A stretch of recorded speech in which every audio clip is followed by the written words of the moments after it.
오늘 이제 지공화상의 14화송 불이송 두 번째 시간인데요. 오늘 이제 두 번째 개송입니다.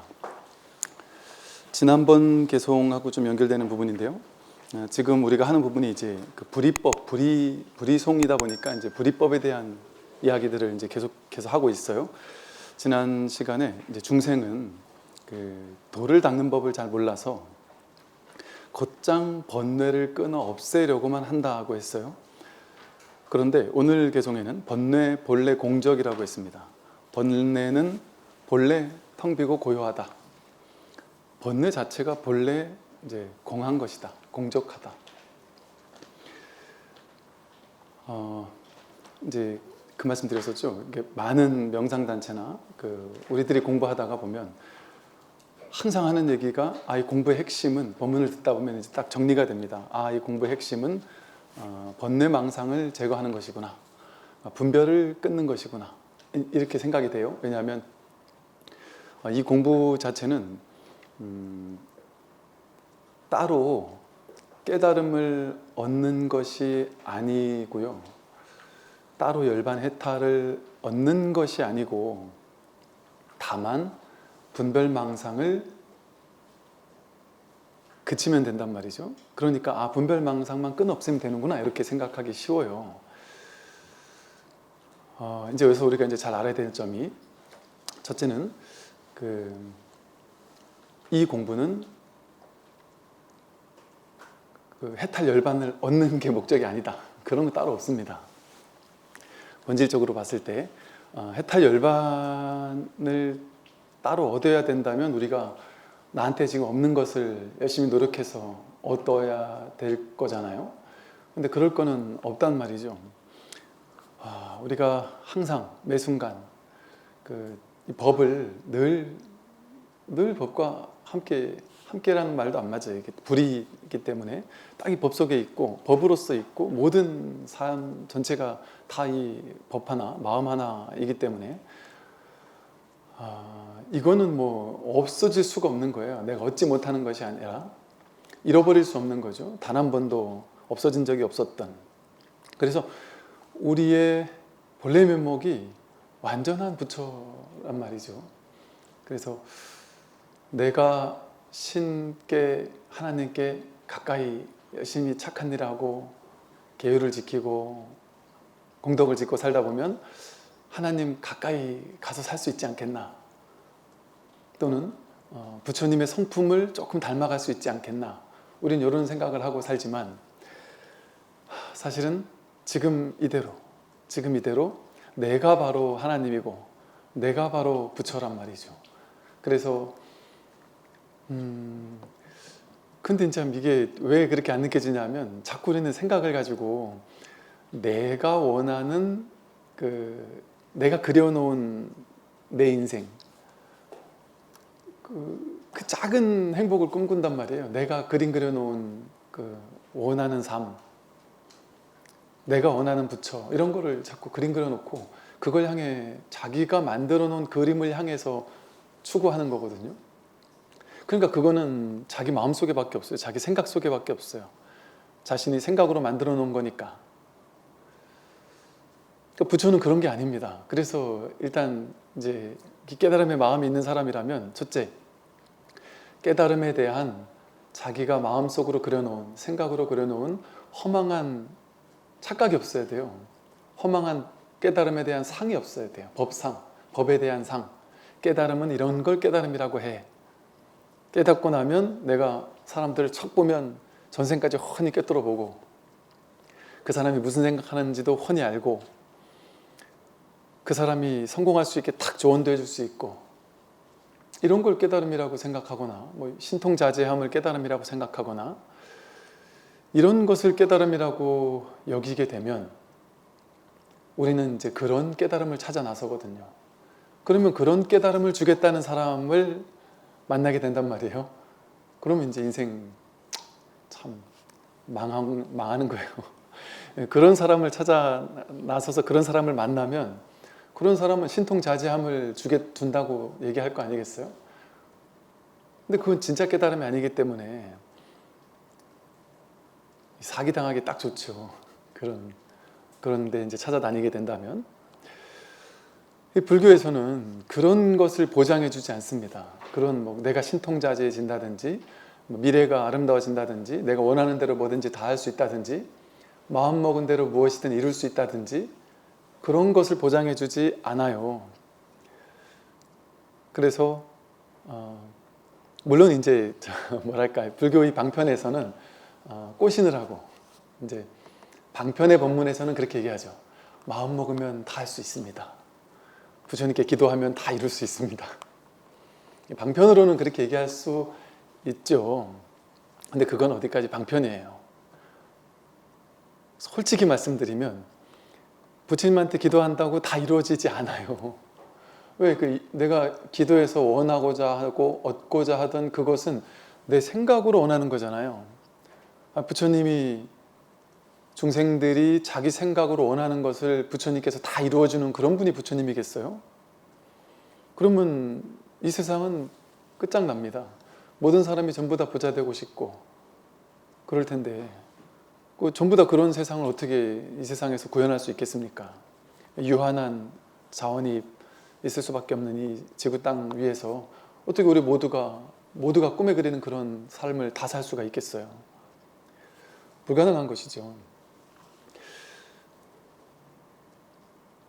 그래서 참 이게 이 마음 공부를 하면 좋은 소식과 안 좋은 소식이 같이 있어요. 이걸 참 받아들일 준비가 돼 있어야 되는데 안 좋은 소식은 내가 세속적으로 추구하던 거 마음 공부 열심히 한다고 해서 그걸 이룬다? 이럴 수 있는 보장은 없습니다. 그것을 끝내줘요. 마음 공부를 하면 그것을 끝장내준단 말이에요. 그걸 깨뜨려준단 말이에요. 그 생각이 허망했다라는 사실을 탁 깨뜨려준단 말이죠. 그걸 빼앗아가는 거예요. 분별을. 그러니까 이렇게 모이는 사람들은 진짜 뭐랄까 용기 있는 사람이고 좀 지혜 있는 사람인 것이 남들은 이 세상 사람들은 전부 다 우르르 뭘 향해 달려가나요? 얻는 것을 향해서 달려가요. 가지는 것을 향해 달려가고요. 추구하던 바를 얻고 가지고 취하는 것을 향해서 달려갑니다. 근데 이제 이 마음 공부하는 독특한 이 돌연변이 같은 우리 같은 사람들은 뺏기는 걸 향해 달려가요. 뺏기기 위해서 온단 말이죠. 뺏기고 좋다고 한단 말이에요. 뺏기고 후련하다고 하고. 그럼 무엇을 뺏기느냐?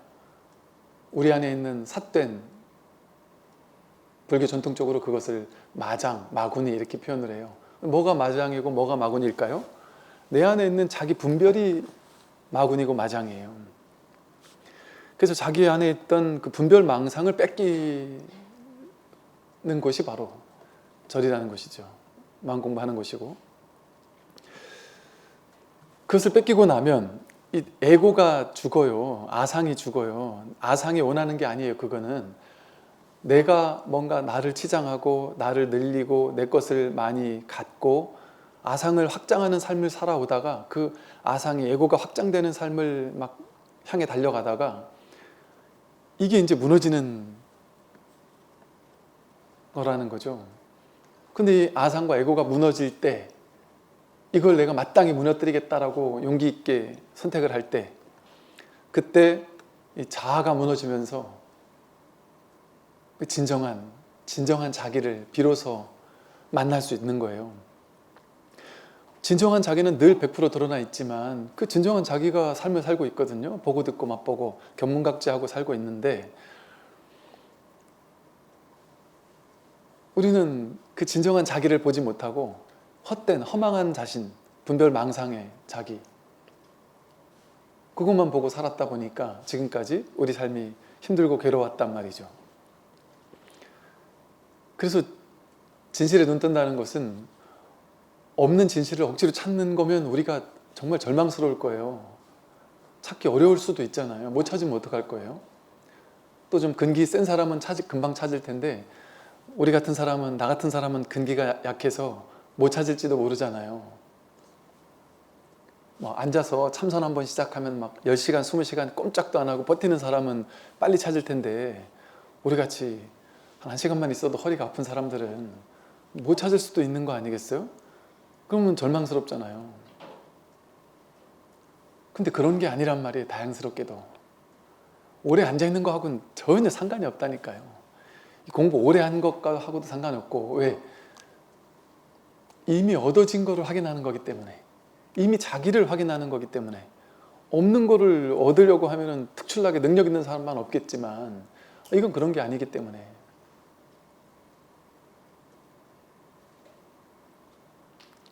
그런데 이렇게 쉬운 것 같으면서도 우리가 이게 안 되는 이유는, 분별을 가지고, 자기 생각을 가지고 내가 너무 지금까지 오랫동안 지속적으로 업습이라고 하죠. 업이 막 습이 습관이 될 정도로 나에게 업장이 딱 붙어 있어가지고 내가 생각으로 추구하던 것만을 추구해 왔어요.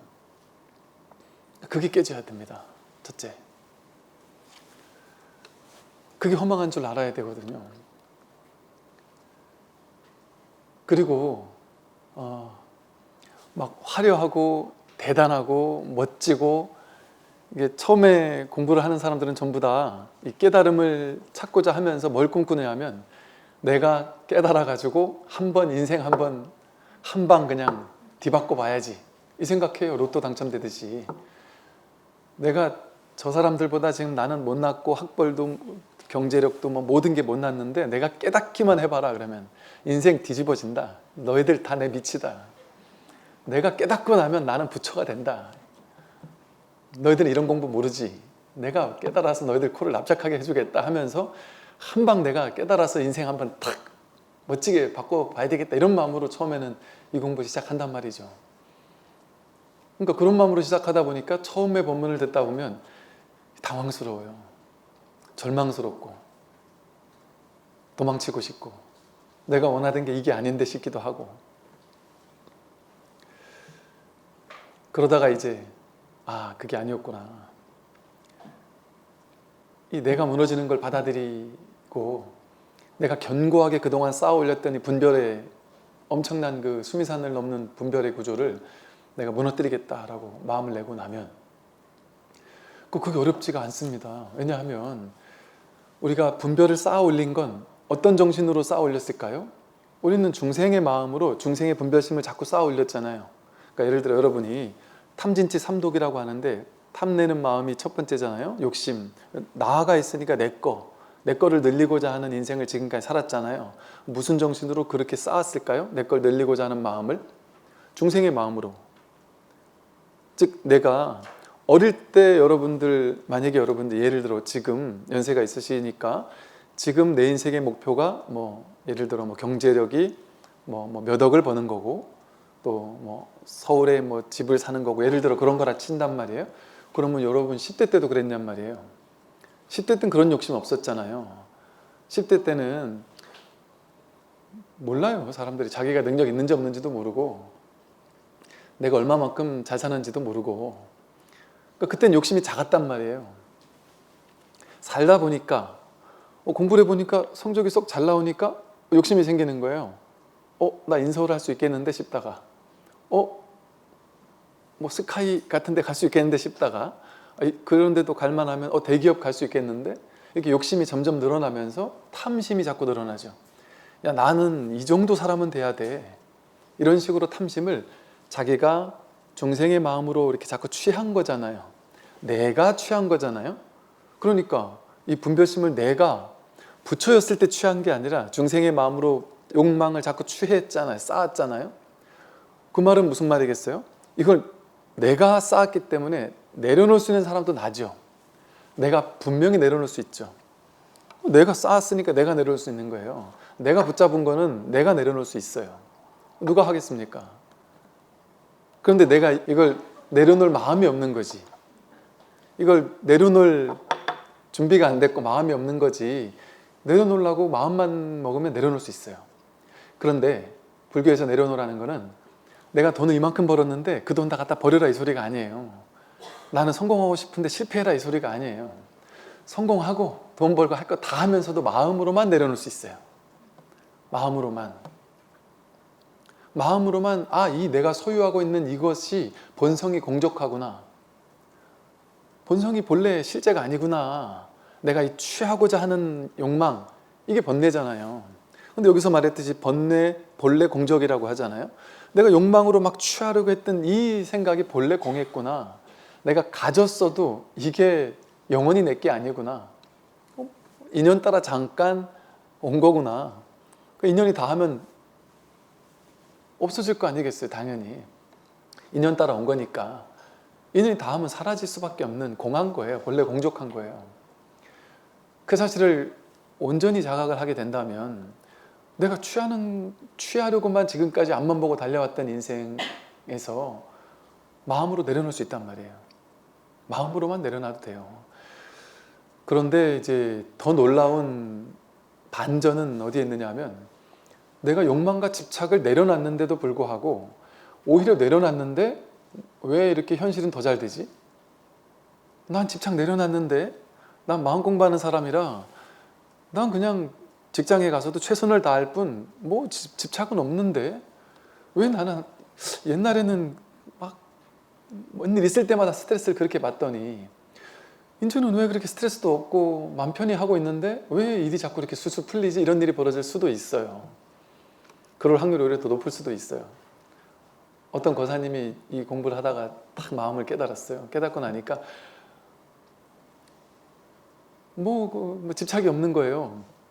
옛날엔 여기 회사에서 제일 높은 데 올라가고 싶고 막 높은 자리에 올라가고 싶은 마음이 컸지만 이 공부를 하고 나서는 이제는 뭐 주어지면 주어지는 대로, 없으면 없는 대로. 없는 건 너무 좋겠다 한편으로는. 그 자리에 안 가는 게 더 좋겠다 한편으로는. 그러나 뭐 주어진 인생이니까 그냥 열심히 사는 거지 하고 그냥 열심히 한다는 생각도 없이 그냥 맘 편히 살았던 거예요. 경쟁 안 하고 남들 막 그 자리에 올라가려고 서로 싸울 때 뭐 별 관심이 없는 거예요. 근데 그 경쟁하던 사람들은 다 떨어지고 이 사람이 됐단 말이죠. 그럼 뭐 그렇게 좋지도 않다는 거예요. 아, 좋아하는 사람들 시키지 왜 날 시켜가지고 번거롭게 사람이 번거롭게 돼버렸다. 그럼 너 그런다고 해서 또 그걸 안 하진 않는단 말이에요. 주어진다면. 그러니까 이런 일이 벌어질 수도 있고 벌어지지 않을 수도 있습니다. 그러나 마음을 비운다고 해서 다 되느냐? 그건 아닐 수도 있어요. 이제 현실적인 세간에 성공하느냐 실패하느냐는요, 깨달음과는 아예 상관이 없어요. 아예라고 얘기하기는 조금 어려운 이유는 뭐냐면 한편으로 아예 상관없다고 할 수 있는 측면은 뭐냐면요, 세간법은 세간법대로 가는 거예요. 이법계는 이법계대로, 사법계는 사법계대로의 법칙이 있단 말이에요. 그러니까 세간상은 세간상대로 이루어져 있고 이 출세간법은 출세간법대로 또 따로 이루어져 있어서 출세간으로 내가 깨달았다고 해서 현실에서 막 엄청난 사람이 되거나 안 되거나 그거는 깨닫고 유무와는 상관이 없어요. 그 사람이 복지인 게 있으면 깨달았든 안 깨달았든 높은 자리에 갈 거예요. 자기 현실에 자기 복에 따라 가는 거죠. 그거는. 다만 현실은 세간법에 따라서 자기가 성공할 수도 있고 실패할 수도 있잖아요. 그런데 이제 깨달으면 뭐가 달라지는 거냐? 이 사람이 성공할 사람이면 깨닫든 못 깨닫든 성공할 것이고 실패할 사람이면 깨닫든 못 깨닫든 실패할 거예요. 그런데 성공하든 실패하든 이 마음을 깨닫고 난다면 끌려다니지 않는단 말이에요. 분별해. 내가 진급을 하고 안 하고에 그냥 어찌 보면 결과적으로 봤을 때는 올해 10월 달에 진급 발표가 났는데 그날 진급을 했다 아니면 안 했다. 그냥 깔끔하게 그거거든요. 그냥 그건데 중생들은 작년부터 1년 동안 내내 스트레스 받고 내가 어떻게 머리를 굴려서 어떻게 해야 내 경쟁자를 물리칠 수 있을까? 어떻게 저 사람을 흠집내고 내가 올라갈 수 있을까? 막 두렵고 조마심 나고 내가 떨어지면 내 집에 자식들은 어쩌나 뭐 미래는 어쩌나 뭐 사람들이 나를 욕하지 않나 뭐 온갖 분별망상으로 그 결과 나오기 전까지 계속 스트레스 받는단 말이죠. 그런 마음이 고요해지는 것이지 현실이 막 뒤바뀌고 그러는 게 아니에요.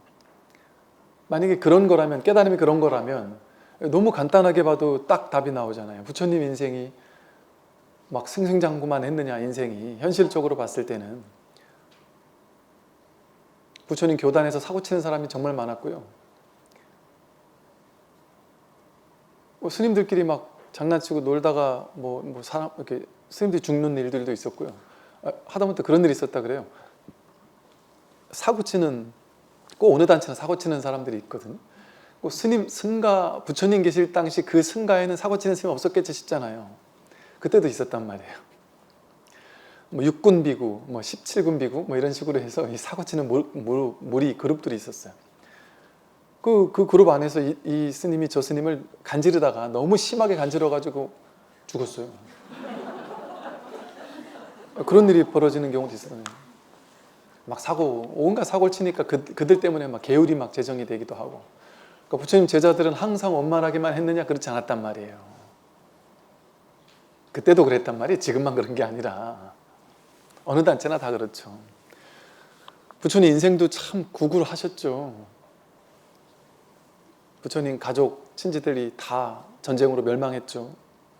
부처님 상수 제자가 외도들의 칼 맞아 죽었어요.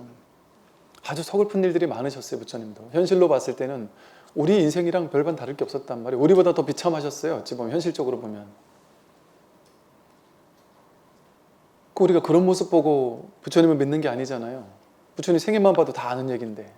그러니까 즉 부처님처럼 우리도 겉모습으로 봤을 때 항상 승승장구하는 그 인생을 목표로 한다면 부처님 우리가 믿을 필요 굳이 없었단 말이에요. 근데 우리가 부처님을 믿는 이유는 뭐겠습니까? 현실상이 그렇게 바뀌기를 바라는 게 아니죠. 내 마음에서 자유로워지기 위한 것이죠. 그 현실의 경계가 어떻게 됐든 상관없이 내 마음이 생사를 해탈하고 불사의 길을 걷기 위한 진정한 자유, 생사에서 벗어나는 자유.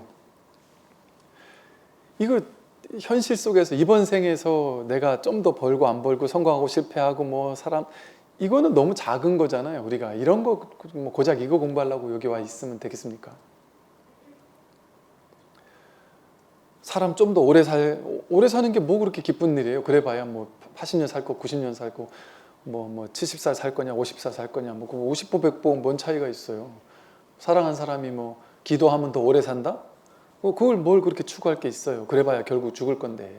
천상세계 시계로 보면 뭐 1분, 2분 더 사는 건데, 우리 시계로 보니까 100년, 뭐 30년, 20년 더 사는 거지만 천상세계 시계로 보면 똑딱하는 1초밖에 안 되는 시간일 수 있단 말이에요. 우리한테는 엄청난 거라고 느끼겠지만 그 시간이라는 것은 한상이에요. 엄청난 게 아니에요. 내가 하루를 살더라도 진정으로 살아야지 50년을 살았어도 그 삶을 죽이고 살면 의미가 없습니다. 그래서 절집안에 딱 문 앞에 가면 그런 말이 써 있어요. 50년 쌓아놓은 게 하루아침에 티끌밖에 안 된다. 그런데 단 하루라도 수행을 한 것은 100년, 1000년, 만년의 공덕이 된다. 그러니까 몇십 년 더 살려고 막 기도한다? 난 기도를 잘해가지고 우리 집안 사람들은 다 오래 산다? 그게 그렇게 뭐 그닥 중차대한 일이 아니에요. 그래봐야 결국 죽을 거니까. 그러니까 이 공부는 본래 생사가 없구나. 본래 과거 미래가 없구나. 10년, 20년, 30년이라는 그 시간이 본래 없구나. 그걸 지금 여기서 깨달으면 여기서 끝나는 공부예요. 시공을 넘어선단 말이에요. 생사를 해결한단 말이죠. 이 생사 대사라는 큰 일을 하는 공부거든요. 그래서 참 놀라운 점이 이 공부는 이렇게 우리가 상상도 한 번도 해본 적이 없을 정도로 엄청난 공부를 하는 것인데, 이 공부는 너무나도 평범한, 왜? 우리가 100%다 갖추고 있는 거니까 너무나 평범하고 깨닫고 나면 이게 깨달음이라고? 당황스러울 수밖에 없다니까요. 한 번도 이거 아닌 적이 없는데, 난 한 번도 이렇지 않았던 적이 없는데, 내가 늘 부처연내 하는 걸 깨닫는 거란 말이죠. 늘 이 평범한 이걸 가지고 내가 살았는데 하는, 이게 진짜 깨달음입니다, 여러분. 그 말은 이 평범한 내가 진짜 부처라는 소리예요. 그러니까 우리가 허망하게 이상하게 요술 부리고 도술 부리고 마법 부리고 하는, 무슨 전생을 본다고 하고 육신통을 쓴다고 하고 신기한 도인 찾아 나설 필요 없단 말이에요. 평범한 내가 진짜 평범한 얘기를 하는 게 진짜예요, 여러분. 대단하고 막 꼬시는 얘기잖아요. 그건 다 대단하다고 하는 걸 사기치면서 꼬시는 얘기잖아요. 물론 불교에도 그런 게 있어요. 방편으로. 그걸 불교에서는 장엄문이라고 불러요. 이게 막 거룩한 것처럼 장엄해놨다 이거죠. 이 화려한 단청 뭐 이런 게 다 장엄문이에요. 막 등, 절에 가면 막 화려하잖아요. 중생들이 화려한 걸 좋아하니까 이렇게 화려한 칠을 했단 말이에요. 장엄해 놓느라고. 근데 이게 본질이 아니에요. 오히려 소박한 그 우리의 삶. 이게 가장 위대한 거예요. 와, 이거 정말 너무 뭐랄까 너무 놀랍지 않습니까? 저는 정말 어릴 때 깨달음, 어마어마한 깨달음을 추구하고 살았거든요. 그래서 인생 한번 뒤바꿔 보고 싶었거든요. 저 시골에서 태어난 그렇게 잘나지도 못했던 내가 부처돼가지고 내가 한 방에 내 인생 완전 뒤바꿔 보고 싶었거든요. 그때는 저는 어마어마한 깨달음을 추구했어요. 뭔가 이게 뭐랄까 크고 작은 나름의 체험들이 막 있었어요. 근데 그런 것들은 이 공부와는 완전 무관하다고 생각했어요. 왜? 내가 꿈꿨던 깨달음은 어마어마한 건데 이런 거 정도 가지고는 아니야. 그러니까 이렇게 생각을 하며 살았어요. 그러니까 마음속에 추구심이 너무 엄청나고 거대한 깨달음을 막 그냥 그림 그려놓고 있다 보니까 진짜가 순간순간 드러나고 있었음에도 불구하고 그건 영 관심이 없었어요. 이제 뒤늦게 돌아보니까 저는 그게 이제 처음에는 긴가민가 했는데 이제 시간이 흐르면 흐를수록 제가 그냥 이렇게 가끔 한 번씩 얘기하는 진짜 그 제비꽃을 보고서 그때 그 뭐랄까 체험 아닌 체험? 그 이후로 진짜 세상이 막 그 풀 한 폭이 나무 한 그루, 이 숲의 색깔, 하늘의 색감, 구름, 파란 하늘, 해가 뜨고 지는 이 모든 것들이 이 세상이 너무나도 막 선명하게 빛난다는 듯한 뭔가 너무 이렇게 쨍하고 그냥 이렇게 있는 자체가 너무 아름다운데 이걸 말로 어떻게 설명할 수가 없는 거예요. 그래서 이걸 이렇게 말로 열어서 와 이러고 얘기를 하면 사람들이 맞아요, 보기 좋아요, 예쁘네요 이러고 그냥 지나가는 걸 보고서는 와 이건 설명할 수 없구나, 내가 말한 게 저거 아닌데 이게 말을 할 수가 없구나, 그냥 그런 느낌. 그리고 뭔가가 분명히 달라지긴 했는데 이게 뭔지 몰랐고 또 그것이 이 공부와는 전혀 상관없을 거라고 생각했어요. 나는 그런 거를 원한 게 아니었거든요. 그러니까 공부가 더딘 거예요. 그래서 이 공부가 신기한 게요, 자기가 여러분들 중에도 상당히 많은 분들이 살다가 어릴 때, 의외로 어릴 때, 유치원 때, 초등학교 때, 중학교 때, 고등학교 때 이 자리를 언뜻 보는 사람들이 많아요. 근데 그때 몰라요. 나중에 이제 나중에 오히려 진정한 자기 본성을 한번 확인하고 나서 그 경험이 이것을 언뜻 본 거였구나 하고 느낄 수 있어요. 근데 그런 일들은 종종 일어납니다, 사실은. 그렇게 종종 일어남에도 불구하고 언뜻 자기 본성을 확인하기도 해요.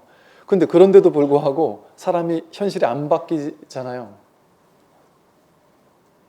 웃기지 않나요? 견성했는데 왜 현실이 안 바뀌죠?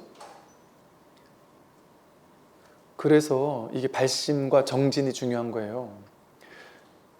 우리 저 연예인 오디션 보러 갈 때 옆에 있는 친구가 같이 따라갔다가 덜컥 붙어버리면 이 친구가 덜컥 붙었지만 나는 생각도 없었는데 붙어놓으니까 하다 좀 힘들면 그만둘 수 있을 거 아니에요? 비슷하게 여기 이 공부에 발심해가지고 정말 난 이 공부하고 끝장내보겠다 하고 그냥 밀어붙여서 공부하는 사람하고 그냥 친구가 야 여기 뭐 배가 있다는데 한번 가보자, 그냥 옆에 따라왔다가 알았다 손 치더라도 힘이 없단 말이에요. 밀어붙일 힘이 없어요. 그래서 이 깨닫느냐 못 깨닫느냐가 중요한 게 아니에요. 꾸준히 얼마나 꾸준히 끝끝내 버텨서 이걸 해낼 것이냐가 더 중요한 문제예요. 그래서 이 공부하는 사람은 많은데 깨닫는 사람은 소수다는 말도 있고요. 또 공부하다가 자기 성품을 확인하는 사람은 많을 수 있는데 그 중에 끝끝내 이 공부를 해 마치는 사람은 소수다 이렇게 얘기하기도 해요. 그래서 내가 이 자리를 확인한 게 맞느냐 안 맞느냐 이거 인가 안 해준단 말이에요. 물론 뭐 인가 해주는 건 전통도 있을 수 있겠지만 그게 제가 보니까 정말 도움이 전혀 안 돼요. 도움이 전혀 안 돼요. 자기 깨달았다는 상만 생기고. 이게 깨달은 거는 아무 상관이 없다니까. 본래 다 깨달았는데 뭐 본인만 깨달은 게 아니에요, 사실은. 중요한 것은 그 깨달음이 삶에서 구현되느냐가 중요한 거거든요. 깨달았다라는 무슨 뭐 훈장 같은 거 하나 내가 딱 달아놓고서 자랑할 일 있습니까? 내 현실이 이제 걸림없어지느냐, 자유로워지느냐, 괴롭지 않아지느냐, 생사가 두렵지 않아지느냐, 생각에 끌려다니지 않게 되느냐, 이게 이제 현실에서 차근차근 이것은 차근차근 점차 견고해져요. 점차 이렇게 공부가 익어가요. 이걸 점수라 그래요. 점차적으로. 문득 이 자리를 확인한 것은 몰록이지만 그렇고 공부 끝날 수가 없습니다. 자기 성품 확인하고 나서도 삿되게 되는 사람도 많아요. 오히려 그걸 가지고 장사로 써먹는 사람도 많아요. 그러니까 삿된 도인들, 이 도를 가지고 장사해 먹는 사람들도 있다니까요. 그렇게 잘못되는 사람들도 있을 수 있어요. 그러니까 뭐 어떤 책은 보니까 무력한 깨달음, 무기력해요. 이 깨달음이라는 게. 깨달음이 무기력해요. 깨닫고 나서 오래오래 정진하는 게 그게 힘이 있는 것이지. 그래서 뭐 누구는 내가 이 자리를 하긴 했다, 누구는 못했다, 이게 한 게 맞느냐 안 맞느냐 그거 신경 쓰지 말고 그냥 꾸준히 공부할 뿐이다. 내가 현실이 진짜 자유로워지느냐, 점점 더 자유로워지고 있느냐, 걸림없어지고 있느냐, 이 생각이 훤히 보면서 생각에 끄달려가지 않고 있느냐. 여기서 말하듯이 번뇌 본래 공적하다는 사실을 딱 자각하고는 번뇌가 일어나더라도 그럴 뿐이구나. 이 번뇌가 그대로 법이란 말이에요. 처음에는 번뇌에 끄달려가니까 번뇌를 없애야 되는 줄 안단 말이에요. 그리고 중생의 분별심에서는 번뇌가 일어나면 그 번뇌를 없애야 될 것 같아요. 그러니까 수많은 명상단체에서 생각을 멈추고 몇 분 동안 지속하느냐, 1시간 동안 지속하느냐, 오래오래 지속하면 거기서 어떤 삼매 체험, 이런 놀라운 체험들이 일어나고 막 빛을 보기도 하고 그런 일들이 막 신비한 이런 체험들이 일어난단 말이에요.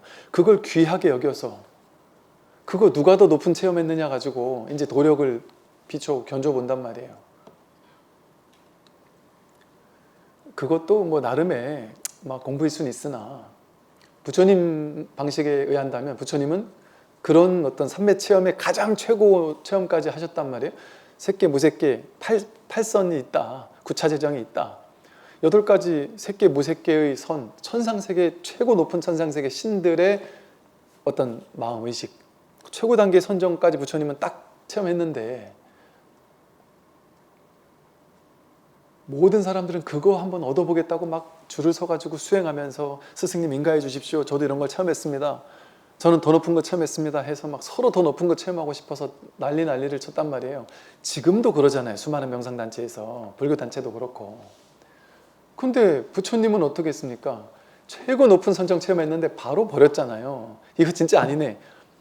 그러니까 부처님이 우리가 정말 대단한 안목을 갖추신 분이에요. 깨닫기 전부터. 정말 그런 거예요. 이게 좀 타고난 분이구나. 이거 확실해요. 왜 그런가 하니까요. 지금도 2500년이 지난 지금도 부처님이 그렇게 하셨는데도 불구하고 지금까지도 수없이 많은 수행단체, 명상단체에서 그것 쫓아다닌다니까요. 초선, 2선, 3선, 4선 넌 어디까지 해봤니? 한 2선, 초선이나 2선 선정 한번 체험해본 사람은 대화를 나눠보니까 저 사람은 이건 이미 옛날에 체험했고 벌써 5선, 6선을 체험했다. 그러면 탁 절을 합니다. 아, 저보다 스승이시군요. 더 높은 거 체험했으니까. 이거는 그런 점차적인 게 아니에요, 공부는. 그래서 진짜 선정은 그렇게 해서 생겼다 사라지는 선정이 아닙니다. 그런 선정은 다 생겼다 사라져요. 선에 들어갔다 입정, 출정이 있잖아요. 선에 들어갔다 선에 나온단 말이에요. 근데 이 법을 깨닫는 이 법이 진짜 선이에요. 진짜 고요함이에요. 이것은 생겨나는 선이 아니에요. 생겨나는 삼매가 아니에요. 본연삼매라 그래요. 그래서 본래 있는 늘 변할 수 없는 여러분에게서 한번 찾아보세요. 나에게서 나라고 느끼는 존재의 어떤 부분 중에서요. 전부 다 왔다 가거든요. 몸 왔다 가죠. 느낌, 생각, 의지, 의식 전부 다 왔다 가죠. 반야심경에서 말하면 오온이 다 공해요. 전부 다 생멸법이에요. 생겨나면 사라져요. 인연 따라 생겼다, 인연 따라 사라지는 것들이에요. 나라고 여기는 모든 부분들이 전부 다 생겨났다 사라지는 거잖아요. 그죠? 그런데 나는 난데 생겨나지도 않고 사라지도 않는 어떤 부분이 있어요. 제가 늘 이거를 가지고, 이 부분을 가지고 이렇게도 설명하고 저렇게도 설명하고 해서 듣다 보면 이게 한번 이거 하고 이제 감이 오는 때가 있다니까요. 분명히 전부 다 생겨나고 사라지는데, 몸도 마음도 느낌 다 생겨나고 사라지는데 정말이네. 요거 하나는 생겨나지도 않고 사라지도 않는구나. 오지도 않고 가지도 않는구나. 그런 부분이 있다니까요. 불생불멸, 불구부정. 있는 것도 아니고 없는 것도 아닌 어떤 측면이 있어요. 그 진정한 자기의 본래 면목이라고 할 만한, 이게 바로 진짜 본연삼매예요.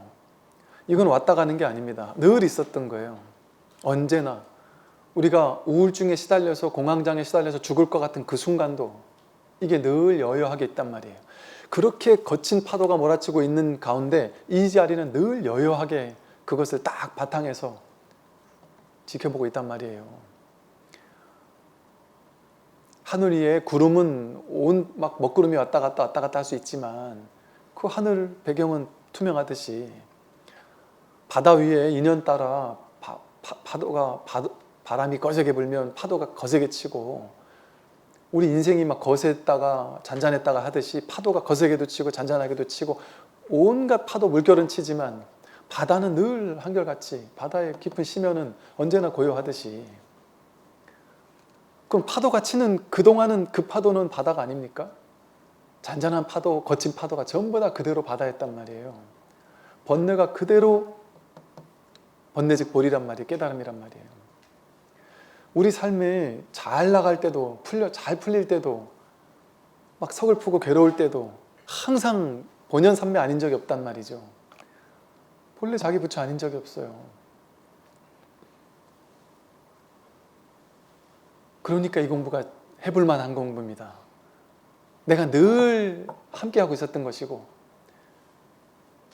그런데 이게 너무 쉬운 건데 우리가 너무 어렵게 느끼는 이유는 이걸 한 번도 주목을 안 해보고 산 거예요. 그리고 분별만 늘 쓰면서 산 거죠. 그러니까 그게 습관으로 굳어져 버리니까 낯설다고 느끼는 거예요. 사실 이게 가장 친밀한 건데. 그러니까 마치 이렇게 제가 안경을 쓰고 있잖아요. 안경 너머로, 내 안경 너머로 바깥, 이건 빨간색, 저건 법당, 이건 사람들, 뭐 이런 식으로 바깥의 모양만 이렇게 안경 너머로 쳐다보고 살았잖아요, 평생. 그러다가 나는 안경알을 경험하고 싶어. 근데 자꾸 바깥에만 보인단 말이에요. 분별한 대상만 보인단 말이에요. 그러다 문득 내가 바깥 대상을 볼 때는 항상 이 안경알을 먼저 봤었구나. 안경알과 바깥 대상은 늘 같이 있었잖아요. 늘 이 안경알로 통해서 봤지, 이게 아니면 내가 볼 수 없었구나. 그래서 이게 즉이라고 하는 거예요. 색, 즉, 시공. 색이 있는 곳에 곧바로, 즉, 곧바로 공이 있다. 공이 있는 곳에 즉, 곧바로 색이 있고, 번뇌가 있는 곳에 곧 번뇌, 즉, 보리. 보리가 있단 말이에요. 생사, 즉, 열반. 우리가 생겨나고 사라진다고 느끼는 게 생사, 그게 열반이에요. 생사를 없애고 나서 열반을 증득하는 게 아니고 생사가 그대로 열반입니다. 그걸 그냥 확인하는 거예요. 그러니 이게 이 본래 괴로움이 없는 사람에게는 괴로움에서 벗어나는 게 필요 없죠. 괴로운 사람에게만 괴로움에서 벗어나는 게 필요하잖아요.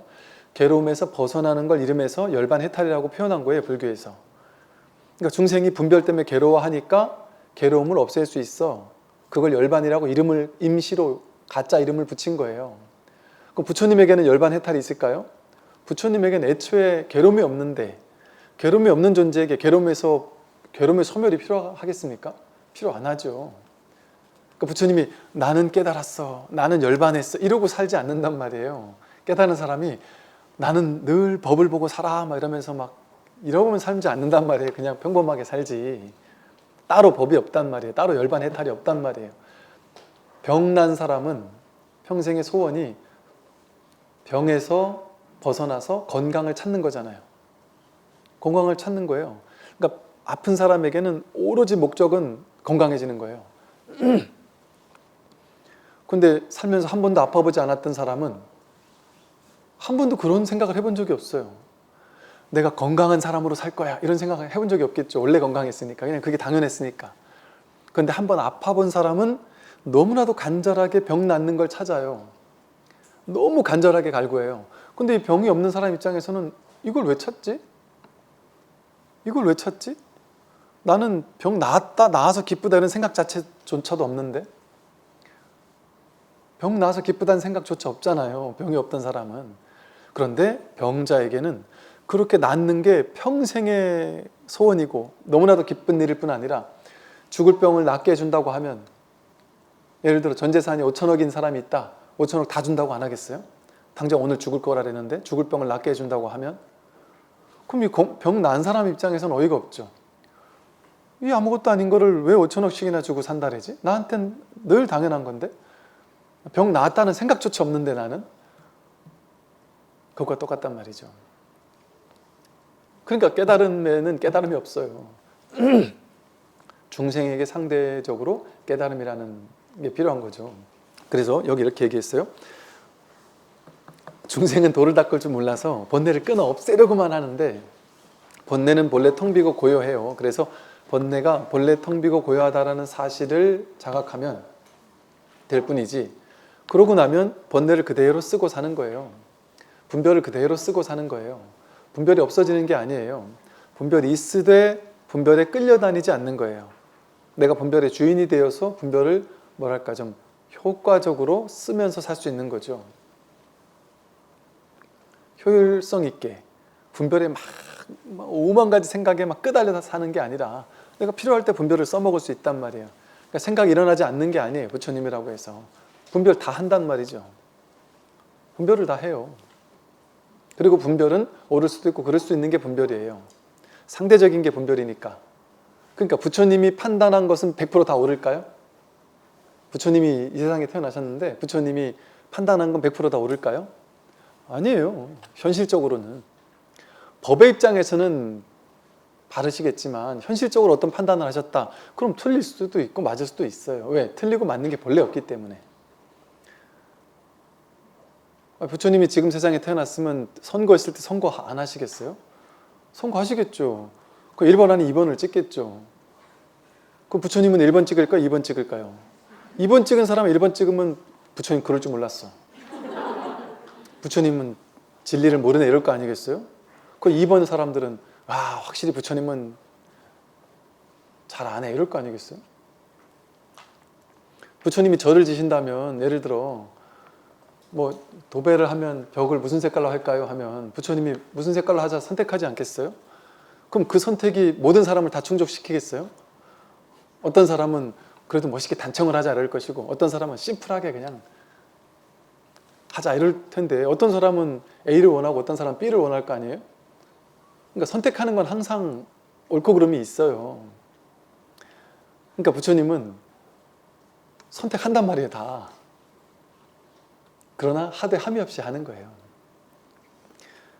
그러니까 이렇게 하게 되면 선택하긴 해요. 그런데 그 선택한 거에 과도하게 집착이 없을 뿐이지, 반드시 이거 아니면 안 되라는 그런 생각이 없는 것이지.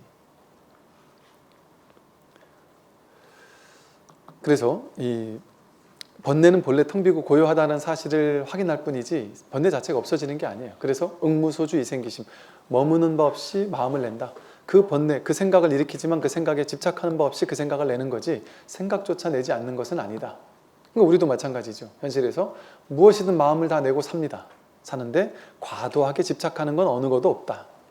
그러면 자유예요. 곧바로 자유예요. 아니, 되게 심플하지 않습니까?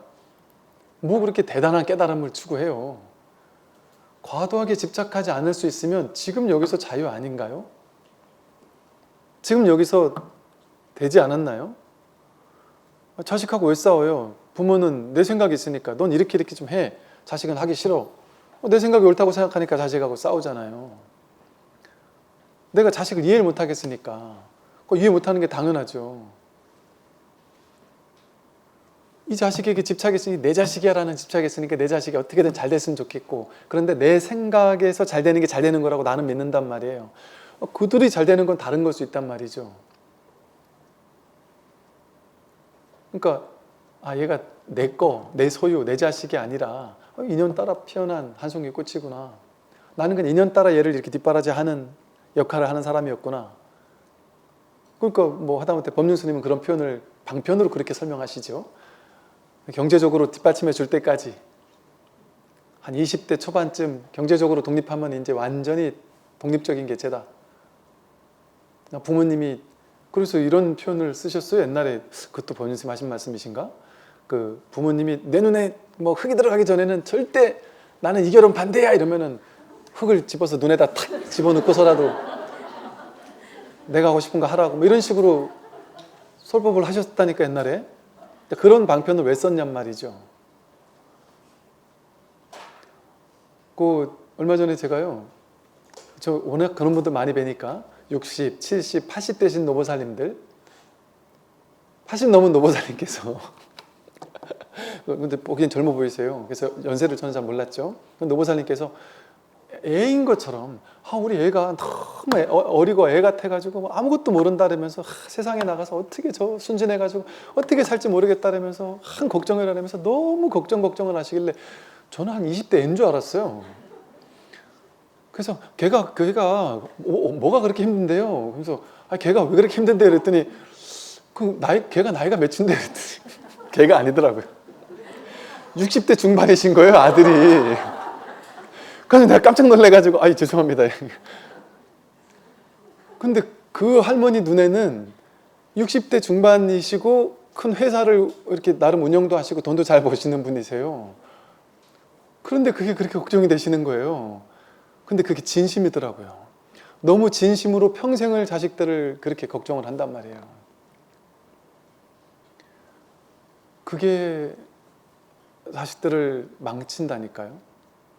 그 잘하는 거라고 생각하는데 그건 본인도 힘들어요. 본인이 내 인생 전체가 자식 때문에 스트레스 받아서 내가 이렇게 살다가 나는 죽겠구나. 누가 그렇게 만든 거예요? 자기가 그렇게 만든 거예요. 내려놨으면 되는데. 우리는 인연 따라 자식을 키울 때는 얘가 독립할 때까지만 임시로 봐주는 거예요. 그게 내 자식 아니에요. 인연 따라 그냥 내 자식으로 온 거지. 그러니까 그 인연 따라 그냥 이번 생에 그런 재밌게 인연을 맺고 사는 거예요. 그냥 맺을 수 있을 때까지. 그러고 나서 이제 딱 독립하면 기대하지 말아야죠. 알아서 찾아오면 땡큐고 뭐 딱히 많은 걸 기대할 필요 없단 말이죠. 그래서 동포로 바라봐야지 이제.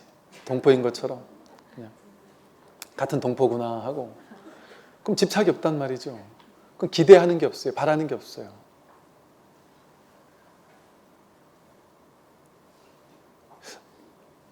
원리는 그런데 현실은 그렇지 않을 수도 있겠죠. 그러나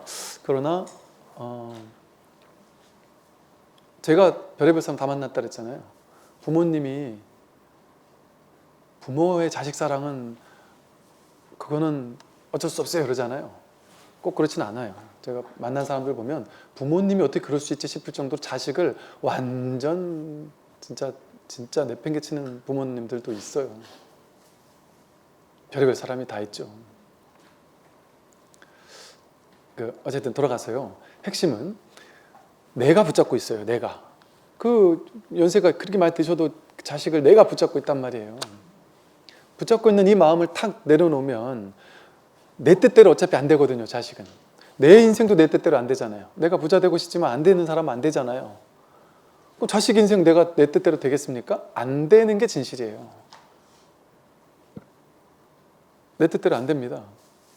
내가 집착을 크게 하면 크게 할수록 자식은 내 말을 더 안 들어요. 그러니까 내가 너를 위해서 하는 얘기 하면서 막 잔소리가 많으면 많을수록 더 안 들으니까 굳이 할 필요 없잖아요. 그리고 굳이 안 하면 이제 저쪽에서 오히려 더 듣고 싶어 해요. 오히려. 잔소리가 없으면 오히려 더 여쭤보고 싶단 말이에요. 그 집착을 내려놓을수록 오히려 더 영향력이 더 커진다니까요. 그래서 내가 과도한 집착을 하지 않을 수 있다면, 내려놓을 수 있다면 훨씬 가벼워져요, 삶이. 그리고 그 아이도 더 잘 돼요. 그냥 이렇게 지켜볼 수 있게 돼요. 있는 그대로 지켜보고 있는 그대로 바라보고. 그러면 진정한 사랑이 그때 비로소 시작되는 거예요. 집착, 애착 관계가 사라지면서 중생이 중생을 사랑하는 그런 어떤 애착 관계가 사라지면서 이거는 애욕 같은 십연계에서 말하는 애착과 집착이거든요. 근데 그게 사라지면서 진정한 사랑, 진정한 자비 그게 생겨나요. 이제 둘 사이에서. 진정한 사랑과 자비예요. 이게 과도하게 집착하지 않는 사랑, 있는 그대로를 있는 그대로 바라봐주는 사랑. 그렇게 바라봐줄 때 내가 자비로서 바라보는 것이 바로 진정으로 뭐가 자비로서 바라봐주는 것이냐면 과도한 집착심 없이 내 거라는 생각 없이 있는 그대로 있는 그대로 바라봐주는 거, 그게 자비로 바라봐주는 것이고, 자비로서 바라봐주는 게 지혜롭게 바라보는 거거든요. 지혜롭게 바라볼 때 그 아이들은 지혜롭게 성장합니다. 나와 내 주변 사람들은 그 지혜의 어떤 그 영향을 받기 시작해요. 부모님이 지혜로우면 자식은 무조건 지혜로울 수밖에 없어요. 집안에서 누구 하나가 지혜롭게 이 마음을 공부를 하면 그 주변 사람이 영향을 받을 수밖에 없습니다. 이게 진짜 신기해요. 귀신 같아요. 근데 억지로 할 필요가 없어요. 그것은. 그러니까 야, 내가 마음 공부하니까 좋더라. 너도 이거 좀 공부 좀 해.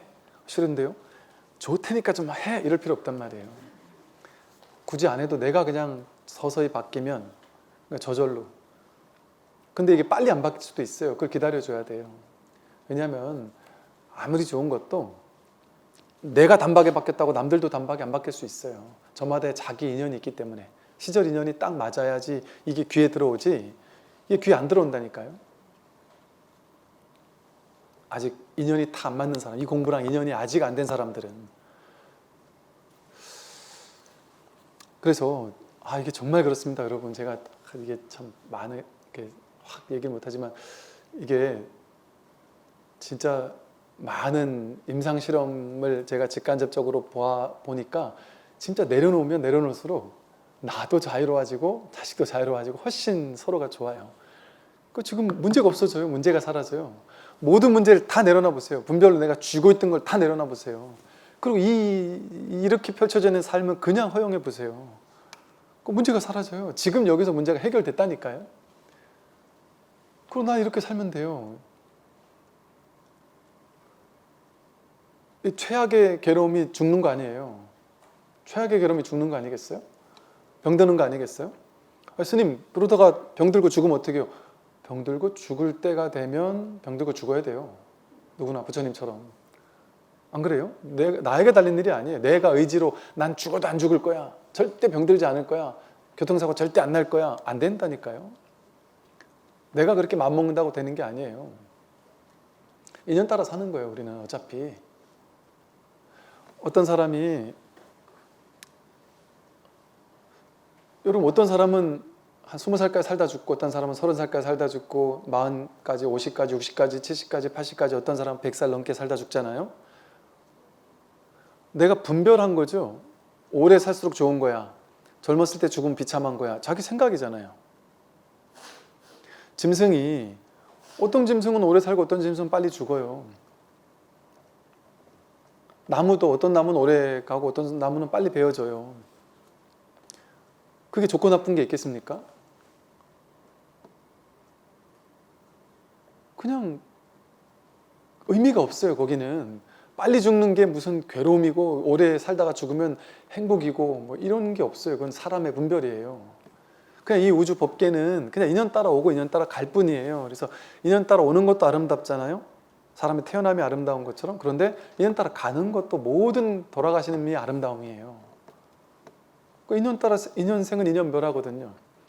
모든 존재는 생주이멸, 성주개공, 생로병사 하거든요. 생로병사 똑같은 일이에요. 어떤 것은 아름답고 어떤 것은 추하고 어떤 것은 행복인데 어떤 것은 괴로움, 이렇지 않아요. 죽음은 그냥 죽음일 뿐이에요. 병드는 것은 그냥 병듦일 뿐이에요. 사람은 의미 붙이는 걸 너무 좋아해요.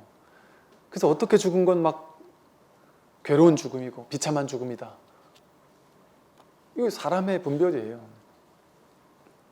오래 사는 것만이 반드시 좋다. 아닙니다. 이 법의 입장에서 봤을 때, 진실의 입장에서 봤을 때는 단 하루를 살아도 정말 진짜 살아있는 사람이 있고 100년을 넘게 살아도 100년 동안 분별만 하고 사는 사람이 있어요. 분별만 하는 건 살아있는 게 아닙니다. 뭐가 살아있는 거냐면요, 여러분 분별하고 있을 때, 막 생각하고 있을 때, 생각 속에 있을 때, 그때 그 분별의 생각 그 속에 살고 있잖아요. 진짜 눈앞의 현실, 삶을 사는 게 아니라 그 생각 속을 살고 있잖아요. 생각이라는 꿈 속에 살고 있는 거예요. 생각이라는 허망한 꿈. 우린 평생을 그 생각이라는 꿈 속에서 살고 있어요. 그 꿈의 특징은 어떠냐면, 생각이 갑자기 어느 날 나 이거 하고 싶어, 나 이거 갖고 싶어, 나 성공하고 싶어 하면 갑자기 내가 성공 못한 비참한 사람이 돼버리고, 남들과 비교하기 시작하면 그 비교하는 마음 때문에 진짜 내가 막 갑자기 막 서글퍼지기도 하고, 그 생각에 꿈을 그려낸단 말이에요. 비참한 인생으로, 막 빛나는 인생인 것처럼 온갖 인생들을, 좋고 나쁜 인생을 그려낸단 말이에요. 꿈으로 그려낸단 말이에요. 생각이. 그 생각의 꿈속을 지금까지 사느라고 진짜 살지는 못했어요. 진짜 삶은 못 살았어요. 그래서 이 불교에서는 이 깨어있음을 말 그대로 깨어있다는 거잖아요. 생각의 꿈에서 깨어난다는 거예요. 깨어있은 적이 있느냐? 이걸 살아있음이라고도 표현해요. 깨어있음, 살아있음, 생생한 깨어있음. 진짜 살아있는 게 진짜 살아있는 거예요. 생각 속을 거니는 게 죽어있는 거예요. 그거는 살아있지만 살아있는 게 아니라 생각 속에 있어서 진짜 삶을 죽이고 있는 것과 똑같아요. 그렇게 자기가 자기를 자꾸 죽이고 있으면서 그 죽이는 삶을 100년 산들 뭐 하겠어요? 업장만 자꾸 늘어나지. 그래서 이 공부하는 삶, 내가 진짜 삶을 진짜 살려내는 삶, 그게 정말 가치 있는 인생입니다. 그것이야말로 정말 중요한 가치 있는 공부인 거죠. 그래서 도를 가지고 다시 도를 찾으려 하는구나 이랬습니다. 우리는 본래 도를 가지고 있는데 100% 도를 가지고 있어요. 그런데 이 도, 여러분 다 도를 찾으러 왔잖아요. 도를 찾고 있잖아요. 찾고 있는 도, 이게 도인가? 이게 도인가? 제가 얘기를 하면서 이렇게 하면은 저게 도인가? 하고 저기서 도를 찾으려고 막 여기에 레이저를 쏜단 말이에요. 눈에 레이저 광선을 쏘면서 이거를 쳐다보면서 이게 도라는데 하고 저기서 도를 찾으려고 막 찾잖아요.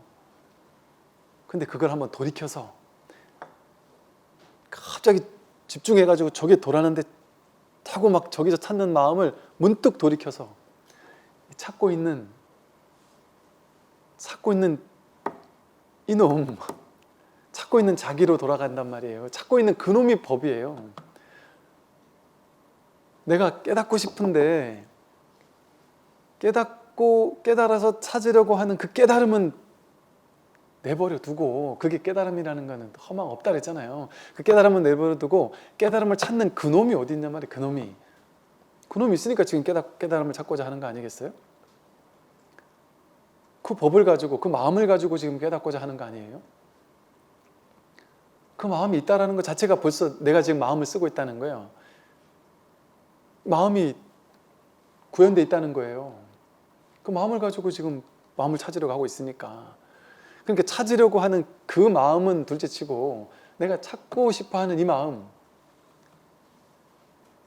문득 한번 돌이켜 회광반조해서 이 마음을 한번 확인하는 겁니다. 이게 어떻게 딴 데 있습니까? 자기에게서 확인되는 거죠. 늘 자기가 쓰고 있고 자기에게 구현되어 있는 것이고.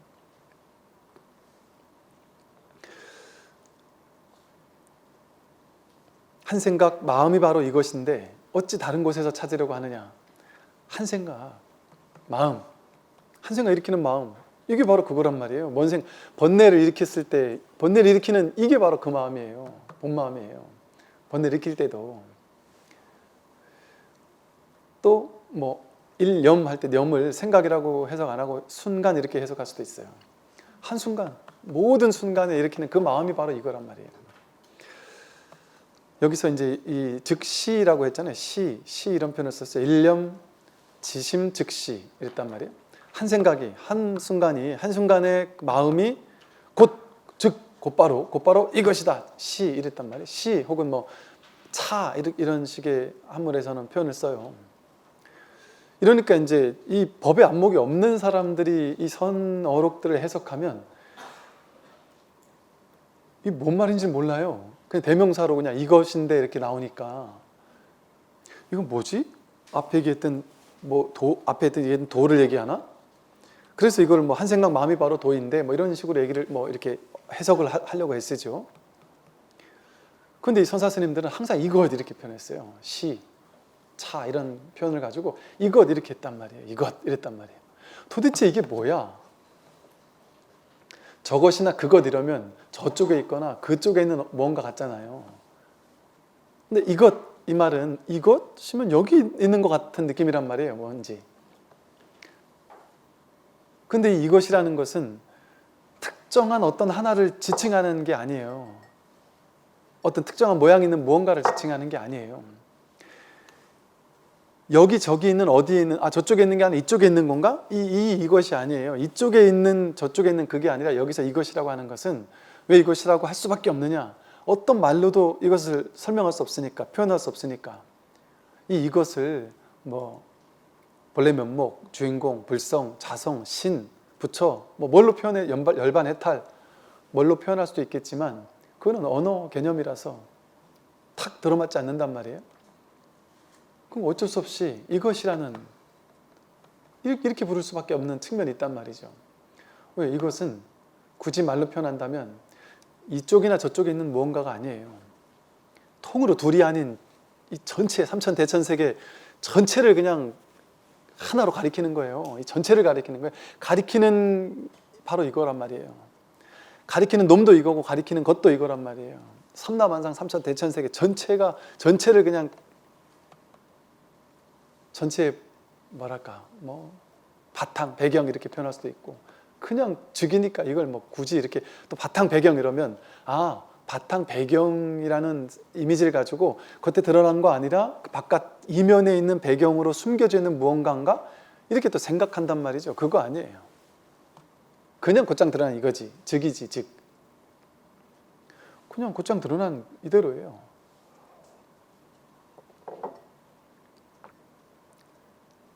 그래서 내가 여러분들이 매 순간 여기서 한순간의 마음이 바로 곧장 이거다시라 그랬잖아요. 일념지심 즉시다.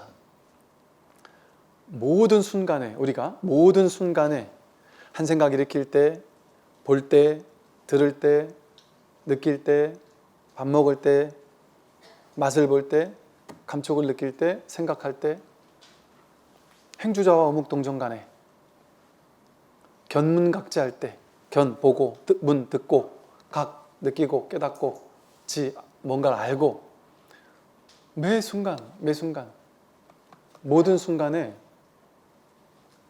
이 마음을 쓰고 있단 말이에요. 모든 순간 이거란 말이에요. 모든 순간. 그러니까 스승이 도가 무엇입니까? 이거다 이렇게 하거나 이거다 이렇게 하든지 죽비를 꽝꽝 치든지 뜰 앞에 잣나무다 하든지 마삼근이다 하든지 그것만 직지인심이 아니라 일념지심 모든 순간 매 순간 하나하나 같이 탄 하나도 소외될 거 없이 우리가 눈 뜨는 순간부터 눈 감는 순간까지 매 순간 이거 아닌 적이 없단 말이에요. 매 순간이 직지인심 아닌 적이 없단 말이에요. 스승이 직지인심을 해서 자기 마음을 딱 가리킨다? 스승이 가리키는 것만 마음이겠어요. 자기가 매 순간 법을 직지하고 있단 말이에요. 온 우주법계 전체가 삶을 직지하고 있어요. 앞에 가는 차가 깜빡깜빡이는 것이 떠 있는 구름이 날아가는 새가 하늘거리는 나뭇잎이 피어나는 아름다운 꽃이 기어가는 한 마리 개미 한 마리가 매 순간 이 마음이 하고 있단 말이에요. 개미가 이렇게 걸어가고 있는 게 이게 개미가 하는 게 아니에요. 마음이 하는 거예요. 마음이. 이것이 하는 거예요. 내가 손가락 움직이는 것도 이것이 하는 거고, 밥을 먹는 것도 이것이 하는 거고, 개미가 길을 걷든 하늘에 구름이 떠가든 태양이 뜨든 은하수가 반짝이든 가장 작은 세포 하나하나 미립자가 생겨나고 사라지는, 찰나간의 미립자가 생겨나고 사라지는 그걸 누가 하냔 말이에요. 별이 뜨고 지는 거, 별똥별이 떨어지는 거, 이 온 우주밖에 전체를 지금 대기 대용의 이 우주를 이거 하나가, 이 마음 하나가 대기 대용으로 굴리고 있단 말이에요. 대기, 거대한 큰 이 우주 법계라는 기관을, 거대한 기관을 대용, 큰 이 마음 하나가 돌려 쓰고 있단 말이에요. 마음 하나가 하는 거예요. 마음 하나가. 그러니까 차별이 없죠. 일체 중생이 차별이 없고 삼라만상 삼천 대천세계가 하나예요. 마음 하나예요. 일념 삼천 이러죠. 마음 하나에서 삼천 대천세계가 등장한단 말이에요.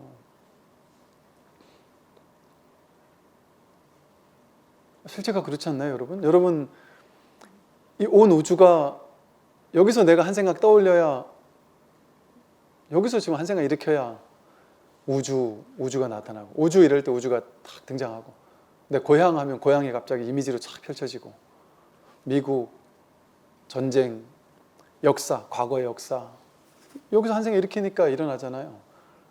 무인도에서 태어나자마자 무인도에서 살았던 사람, 아프리카 오지에서 혼자 산 사람은 그 사람은 안 떠올려질 거예요.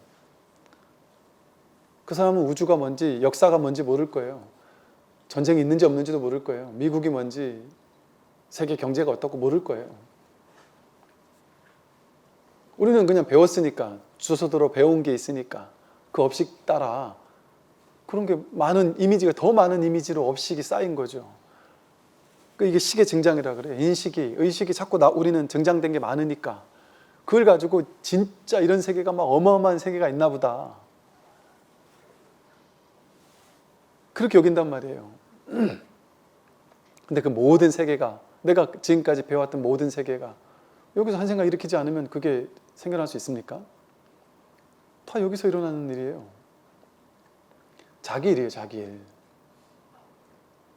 바깥에 우주가 따로 있는 게 아니라. 그래서 저마다 다 자기가 만든, 자기 분별이 만든 우주를 다 부둥켜 안고 그 속에서 살고 있어요. 내가 만든 우주에서 살고 있어요. 실제 우주라는 고정된 실체가 하나가 딱 있고 그 속에 우리 모두가 들어와 사는 게 아니라 자기가 만든 우주 속에서, 자기가 만든 세계, 자기가 만든 대한민국에서 자기 혼자 살고 있는 거예요. 자기가 사람들 다 판단하잖아요. 대통령은 어떻고, 정치는 어떻고, 너는 어떻고, 불교는 어떻고, 기독교는 어떻고, 내 인생은 어땠어? 저 사람은 잘 사네? 나는 못 살았네? 누가 만들었습니까? 자기 인식 속에만 그게 있잖아요. 진실엔 그런 분별이 하나도 없습니다. 자기가 만든, 자기 분별로 만든 허망한 세상이고, 허망한 분별이고, 허망한 우주잖아요. 자기가 만든 우주예요. 그러니까 그건 어디에만 있습니까? 이 세상 천지에 어디만 있어요? 자기 분별 속에만 있어요. 유식, 무경, 오로지 식분, 무경, 바깥 경계가 그렇게 있는 게 아니다. 내가 생각하는 그런 방식대로 세상이 있는 게 아니에요. 유식, 무경이라는 건 바깥이 아예 없다라는 얘기가 아니라 내가 생각하고 내가 분별하는 그 방식대로 세상이 있는 건 아니다, 이 소리예요. 그런데 우리는 세상이 내가 생각하는 방식대로 세상이 있는 줄 알아요. 내가 만든 세상이니까. 그러니까 누가 창조주예요? 내가 살고 있는 이 세상의 창조주는 나죠. 내가 만들었잖아요, 이 세상을. 내가 죽고 나면 내가 만든 이 세상은 같이 죽어요. 저마다 자기 세상을 자기가 만들어 놓고는 그 속에 다 사로잡혀 사는 거예요. 그 세계를 무너뜨리는 거예요. 그 가짜 세계. 그 가짜 세계가 진실이 아니구나, 공하구나. 공한 가운데 내가 한 생각 일으켜서 이것도 만들고 저것도 만들고 진짜 있는 줄 알고서 막 만들어 놨구나. 인연생 인연멸로 허망하게 그림자처럼 그려진 건데, 꿈처럼 그려진 세계인데, 모양의 세계인데, 상의 세계라 하잖아요. 범소유상. 모양으로 내가 만들어 놓은 거잖아요. 그건 다 계시의 허망이란 말이에요. 허망한 거란 말이에요. 그런 줄 모르고 그걸 진짜인 줄 알고 사니까 그 속에서 내가 만든 세상 속에서 저 사람은 대단하고 나는 별로야. 난 저 사람을 닮아가야 돼. 그래 놓고 저 사람을 닮아가기 위해서 수십 년 동안 죽을 때까지 노력하며 사는 거예요. 내가 만든 기준, 내가 만든 목표. 그 자기 생각의 노예가 돼가지고 분별의 노예가 돼서 평생 분별이 시키는 대로 살면서 딱 그 비유랑 똑같아요. 얕은 물결 위에 이렇게 나뭇가지를 잡고서 이렇게 매달려 있는 사람이 나뭇가지가 이제 떨어질 것 같아요. 끊어질 것 같아요. 그래서 난 죽을 것 같아 하면서 옆에 사람들한테 살려달라고 막 나 죽는다 하고 있단 말이에요. 근데 옆에 사람이 보기에는, 물가에 있는 사람이 보기에는 야, 그 손 놓으면 돼. 손 놓으면은 똑 떨어지면 그냥 그 물이 얕아가지고 금방 살 수 있단 말이에요. 근데 이 사람은 머릿속에서 내가 여기서 떨어지면 이 물에 빠져 난 죽어. 물은 너무 깊을 거야. 물속에는 온갖 악어가 막 있을 거야. 온갖 그림을 그려놓고서는 난 여기 떨어지면 죽는다. 이렇게 그림 그려놨단 말이에요. 흔히 아는 사람은 손 놓으면 살아. 이러는데 본인이 그려놓은 세상은 그런 게 아니란 말이죠. 그 이걸 죽어도 못 놓는 거예요. 놓으라고. 지혜로운 사람이 놓으라고 하는데 못 놓는 거예요. 자기 생각을 믿느라고. 우리도 지금 딱 이러고 있잖아요. 나는 이만큼 벌어야 되고 자식은 이만큼은 돼야 되고 남편은 나한테 이렇게 해야 되고 세상은 이런 일이 벌어져야 되고 정치인들이 이렇게 해야 되고 전쟁은 일어나면 안 되고 뭐 세상은 이래야 돼 저래야 돼 하는 게 기준이 얼마나 많아요. 내가 만든 거. 그걸 내려놓으라고 하니까 그건 죽어도 못 내려놓겠어요. 그게 지금까지 내가 살면서 쌓아온 건데 그게 나인데 자아인데 그걸 어떻게 내려놓느냐. 그거 내려놓으라는 말은 하지 말고 저한테 법문만 해주세요. 그 날 깨닫게 해주세요. 그러거든요.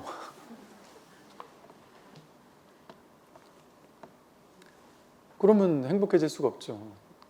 자유로워질 수가 없죠. 방법이 그거밖에 없는데. 그래서 탁 놔버리면 내가 붙잡은 거, 내가 허망하게 그림 그려놓은 세계 속에서 그림 그려놓은 목표를, 그래서 이렇게 표현을 하는 거예요. 저 대서장에서 보면 사람들은 환상의 병에 시달리고 있으면서 환상의 약을 찾아 나선다. 그러다 보니까 그게 다 환상인지 아는 부처가 환상의 약을 만들어 가지고 환상에 괴로워하는 사람에게 환상의 약을 줘서 환상의 병을 치료해 준다. 그런 표현을 들거든요. 그러니까 법을 설하는 것도 환상이에요. 왜? 환상의 병을 치료해 주려니까 환상의 약을 주는 것뿐이란 말이에요. 그러니까 법에도 집착해서는 안 된다고 하죠. 불법은 불법이 아니다. 이름이 불법일 뿐이다. 한단 말이죠.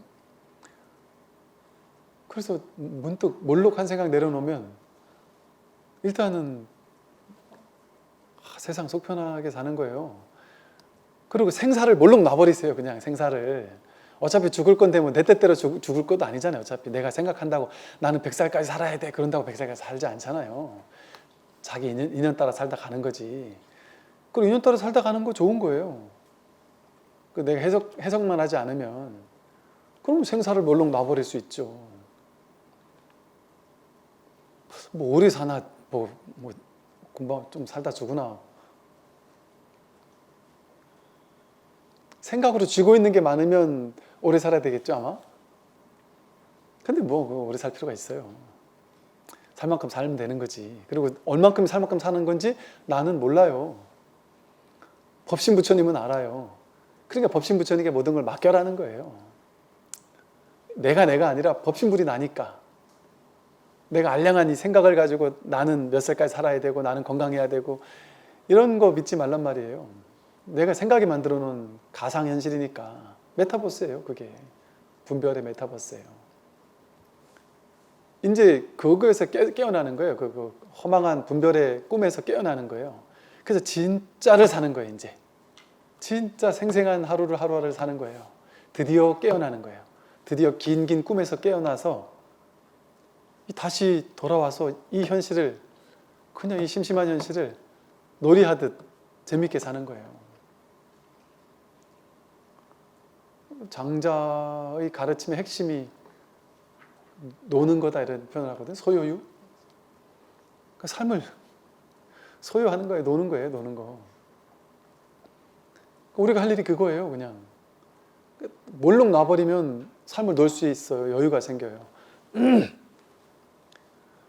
반드시 돼야 될 것도 없고 반드시 안 돼야 될 것도 없어요. 아무것도 쥐는 게 없으니까. 그런다고 아무것도 안 하고 사는 게 아니에요. 그 누구보다 열정적으로 삶을 살아요. 최선을 다해 삶을 살아요. 근데 거기 집착함 없이, 근데 그럴 때 오히려 더 순수한 열정이 붙어요. 사람이 순수해져요. 삿된 생각 없이. 그게 더 큰 열정이라니까요. 나 이거 해서 대박 날 거야 하는 거에 열정 같잖아요. 그게 열정이 아니라 삿된 생각, 대박 날 거야 이런 생각 없어요. 그런데 그냥 순수해서 너무 좋아서 하는 거예요. 그게 더 대박 난다니까요. 작곡을 할 때 내가 이 노래 작곡해가지고 대박 날 거야 하고 그런 삿된 생각 가지고 작곡한다고 대박 나는 노래가 나오겠어요? 명곡이? 근데 그냥 문득 그런 생각 아무것도 없는데 그냥 문득 감상에 젖어서 한 3분 만에 흥얼흥얼 거리면서 노래를 하나 녹음해 놨어요. 핸드폰으로. 나중에 그게 대박난 명곡이 됐다 이러잖아요. 원래 그런 거예요. 생각이 개입되지 않을 때 약간 이거 뇌과학이나 이런 쪽에서 얘기할 때 뭐라고 얘기하냐면요. 생각 분별이 자기가 만든 분별의 메타버스 속에서 허덕이며 살다가 그 분별이 잠시 쉬어질 때, 분별이 탁 놓여질 때 내가 에고, 아상, 내 생각을 가지고 내 인생을 살던 그 나가 문득 사라질 때가 있다는 거예요.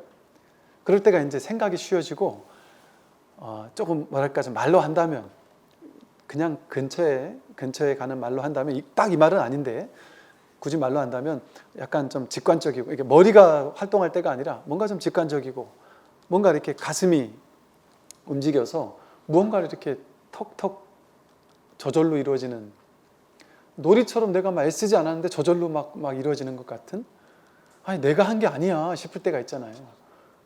야 이게 그냥 되려고 하니까 세상에 어떻게 이렇게 착착 이게 맞아질 수가 있지 싶을 정도로 막 성공할 때가 되면요 희한하게 온 우주 전체가 나를 돕는 것 같아요. 막 진짜 희한하게. 그래서 그 일이 착 벌어진다니까요. 신기하게도 뭐라 그러나요? 아구가 착착 들어맞게. 와 이거 내가 한 일이 아니야 싶어요. 어제도 어떤 교수님이 와서 그러세요. 당신이 이 마음 공부 관련된 어떤 이렇게 논문을 쓰고 이러는데 이 마음을 다 공부하고 뭔가 이렇게 나름의 또 체험이 있으셨나 봐요. 근데 그러고 이걸 쓰는데 이걸 쓰고 나서 자기가 이렇게 읽어보면서 깜짝 놀랐대요. 내가 쓴 건데. 그러면서 딱 그 느낌이 들더래요. 야 이거 내가 쓴 거 아니구나. 아 이거 진짜 내가 쓴 게 아니구나. 내가 쓴 게 아니거든요. 내가 유의조작으로 쓸 때가 있고 그냥 내가 쓴다는 생각조차 없이 그냥 그게 어찌 보면 요즘 말로 뭐 몰입이라고도 하고 삼매라고도 하고 그럴 수 있겠죠. 내가 할 때는 그렇게 안 돼요. 그러니까 말하자면 그런 거예요. 그런 게 또 도의 특성이라 이렇게 붙잡을 필요가 없고. 그래서 여러분 매 순간 움직이는 모든 것이 바로 이 마음의 움직임이에요. 마음이에요, 마음. 모든 게 이거예요. 그러니까 여러분들은 이게 이제 가나선에서 말하는 화두예요. 그러니까 어떤 분들이 제가 스님 법문을 몇 달 들었는데요. 스님 지금까지 스님 말씀하셨던 얘기 말고 좀 새로운 얘기 좀 해주세요. 그래서 이랬더니 제가 궁금한 게 있어서 그 궁금한 얘기를 좀 해주세요. 그래서 어떤 건데 화두 얘기 좀 해주세요. 이러더라고요. 제가 지금까지 뭔 얘기한 거죠? 화두 얘기한 거예요. 여러분들은 지금 화두를 들고 있는 어찌 보면 가나선을 하고 있는 거예요. 그러니까 굳이 말로 표현한다면. 근데 지금의 그 구조화되어 있는 그 가나선이 아니라 진짜 가나선을 하고 있는 거예요. 화두를 들고 있는 거라니까요. 제가 처음 시작부터 지금까지 뭔 얘기했어요? 이게 뭐냐? 왔다 가는 거 말고 진짜 자기 생겨나고 사라지는 몸, 마음, 느낌, 생각 이거 말고 진짜 자기 누구냐? 이거 한번 확인해 봐야 된다는 얘기 아니에요? 이게 뭐냐? 이 먹고 이거 한번 확인해 봐야 된다. 스스로 확인해야 된다 이 소리잖아요. 근데 이게 뭐가 이거냐? 두두만물, 삶이 그대로 이것을 직시하고 있다. 가리키고 있다. 내가 길을 걸을 때 이 손이 왔다 갔다 하는 이게 다리가 왔다 갔다 하는 이게 법이란 말이에요. 야, 이게 법이라는데 왜 난 도통 모르겠지? 딱 그 상태잖아요. 그게 공부하는 상태란 말이에요. 왜 모르겠지? 근데 알려고 하면 틀렸다니까 궁금은 한데 머리를 써서 애써서 알려고 해봐야 도리가 없으니까 궁금만 할 뿐이에요. 그냥 답답해 죽겠는 거예요. 방법이 없으니까. 방법이라도 있으면 차라리 3000배 몇 번을 하면 된다고 하면은 내가 아무리 힘들어도 한번 3000배 해보겠는데, 다리가 부러져도 해보겠는데, 그거 행위하는 걸로 안 된다 하니까 궁금은 한데 할 수 있는 게 아무것도 없단 말이에요. 그러니까 이러지도 저러지도 못하고 궁금할 뿐, 깝깝할 뿐, 답답할 뿐, 꽉 막혀 있을 뿐, 모를 뿐, 아무것도 할 수 있는 게 없어요. 그냥 하루 종일 그냥 모르겠으니까, 알고 싶으니까 그냥 나도 모르게 할 수 있는 건 그냥 법문 듣는 것밖에 없고, 그냥 산길을 걸으면서도 이게 뭔가 싶고, 출근 퇴근하면서도 이게 뭔가 싶고, 그냥 이거 한번 알고 싶다. 그게 화두가 들려있는 거란 말이에요. 이게 이제 조사스님들이 초기 선에서, 조사선이라고 불리는 조사스님들이 초기 선불교에서 스님들이 계속 법문을 통해서 저절로 화두가 들리게 해줬단 말이에요. 그러니까 이 사람들 화두란 말이 필요가 없었어요. 저절로 화두가 들려있으니까 화두란 말이 필요가 없었어요. 늘 공부한 상태에 있었으니까. 그렇게 5년, 6년, 10년을 하다가 스승 시봉하면서 10년, 5년을 그러고 있었다니까요. 그렇게 어떤 유명한 스님이 그렇게 알겠냐? 모르겠습니다. 가. 알겠냐? 모르겠습니다. 가. 알겠냐? 모르겠습니다. 님 바보냐? 너 명충이가 이걸 이렇게 모를 수 있냐? 하면 하루 막 쪼크를 줘서 막 혼을 낸단 말이에요. 그럼 막 분하기도 하고 막 진짜 내가 그때 그날 간단 말이에요. 근데 진짜 이런 서러움을 받고 내가 여기 있어야 되나? 나 더럽고 안 입고서 내가 못 있겠다 하면 그 다음날 또 불러서 그래도 니 잘하고 있는 거야. 이만하면 잘하고 있는 거야. 그렇게 그냥 꽉 막히는 거야. 모르는 게 잘하는 거야. 모르는 게 잘하는 거야. 지금 잘하고 있으니까 계속 그렇게만 해. 그러니까 또 도망가려 했다가 또 도망도 못 가고. 그러면서 5년, 6년 버티다가 어떻게 끝나는지 아세요? 6년째 매일 불러가지고 알겠냐 모르겠습니다. 알겠냐 모르겠습니다. 6년을 그러다가 6년째 되는 어느 날 알겠느냐? 알겠습니다. 됐다. 끝이에요. 그러고. 알겠습니까? 알겠냐? 알겠습니다. 그러고 끝난다니까요. 그 근기 있는 스님이 스님 시봉하면서 6년이 걸렸단 말이에요. 물론 이게 절대적인 시간이 없으니까 6개월이 걸릴 수도 있고 6주가 걸릴 수도 있고 6년이 걸릴 수도 있고 모르겠지만 그건 자기 시절 인연에 따라 자기가 얼마나 간절하냐에 따라서 다르겠지만, 그래서 이건 간절함의 싸움이에요. 어찌 보면. 그러니까 불교 공부에는 오로지 간절함. 그러니까 금강경에 이렇게 수행해라 저렇게 수행해라 있습니까? 발 안욕따라 삼맥삼보리만 계속 나와요. 안욕따라 삼맥삼보리가 최상의 깨달음이거든요. 더 위가 없는 최고의 깨달음, 그것을 얻겠다라는 발심하는 마음, 깨달음을 얻겠다라고 마음을 발해라 이거예요. 발 안욕따라 삼맥삼보리 심 이런단 말이에요. 쉽게 말하면 발보리 심이에요. 그러니까 화엄경에서는 계속 발보리 심만 얘기해요. 아니 불교의 깨달음이 담긴 경전이면 어떻게 깨달을 수 있는 방법을 얘기해야지. 맨날 깨닫겠다라고 간절한 마음을 발해라, 그 얘기만 한단 말이에요. 불교에서. 이거 웃기지 않나요? 그게 공부라서 그래요. 간절한 마음을 바라는 게 그게 공부의 핵심이에요. 방법은 따로 없어요. 방법이 따로 있으면 유의 조작하는 거잖아요. 인과응보, 인과의 법이잖아요. 생겨나고 사라지는 거잖아요. 방법을 갈고 닦으면 생겨나겠죠. 원인을 제공하니까 결과가 생기겠죠. 그 인과잖아요. 이건 비인비과라니까요. 본래 있는 거 확인하는 거니까 방법이 없어요. 서울 사람이 서울 가는데 어떤 방법이 있겠어요? 이미 서울인데. 여기가 서울이었네 하면 끝이지. 그래서 방법이 없는 거예요. 방법을 쓰려고 하면 어긋나는 거예요. 서울 사람이 서울로 가려고 방법을 쓰면 어긋나잖아요. 서울 가려고 서울 사람이 버스를 타면 자꾸 엄한 데로 갈 거 아니에요. 그 방법을 열심히 갈고 닦으면. 그러니까 방법이 아니에요. 마음으로 하는 공부예요. 그러니까 마음 공부 이러잖아요. 마음으로 간절하면 됩니다. 그 간절한 마음을 안고 그냥 깝깝하고 답답한 그 속에서 그냥 알고 싶다. 거기 버텨 서 있는 거예요. 그 모르겠음, 답답함. 그 속에 있는 거예요. 그게 공부예요, 공부. 그게 정진이고. 그게 화두가 들려있는 것이고 그게 은산철벽에 갇혀있는 거고 그게 바로 선방에서 가행정진하는 겁니다. 여러분 예를 들어 나는 지금 벌써 이 법문 들은 지 한 6개월 됐는데 아직까지 모르겠어요. 미치겠어요. 6개월 동안 안거하고 있는 거예요. 등을 땅에 대지 않고 장 잡으라, 눕지 않고 앉아가지고 10년을 갈고 닦았다 이러잖아요. 큰 스님들 10년을 눕지 않고 장 잡으라 했다. 얼마나 힘들어요. 우린 그런 근기가 안 되잖아요. 그런데 10년을 내가 이걸 알고 싶다 하는 마음으로 법문도 듣고 그런다고 하루 종일 법문만 듣게 됩니까? 안 돼요. 그렇게 굳이 안 돼요. 그러니까 몇 시간 듣는데 죽겠는데 오늘도 안 되는구나. 에이씨 모르겠다. 오늘은 좀 쉬자 하고 쉬란 말이에요. 그냥 법문이고 뭐고 다 때려치고 그냥 산행이나 하고 아무것도 하지 않고 쉬란 말이에요. 근데 그때 뭐 이렇게 뭐 스마트폰 보고 뭐 이것도 하려면 해도 상관없는데 그러다가 진짜 한번 쉬고 싶을 때 뭐 하고 싶은 건 다 하셔도 현실은 살아야 되니까 일할 땐 일하고 자식 뒷바라지 땐 뒷바라지 하고 할 거 다 하란 말이죠. 그런데 시간이 많이 남아요. 그 시간에 내가 틈틈이 공부하면 돼요. 그리고 한 번씩 내가 오늘 이렇게 공부했는데도 오늘도 모르겠네. 오늘 도탕이네. 할 때 그냥 한번 쉬란 말이에요. 그냥 아무것도 하지 말고 아무것도 하지 말고 잠시라도 한 10분 20분이라도 진짜 아무것도 하지 말고 법문도 그러고 다시 하지 말고 탁 쉐리 막 그냥 놔버리고 그냥 있으란 말이에요. 스마트폰 하면서 있는 게 아니라 그냥 가만히 있어 보세요. 그냥 오늘도 혀탕이네 하고 모르겠다 하고 그냥 쉬란 말이에요. 그냥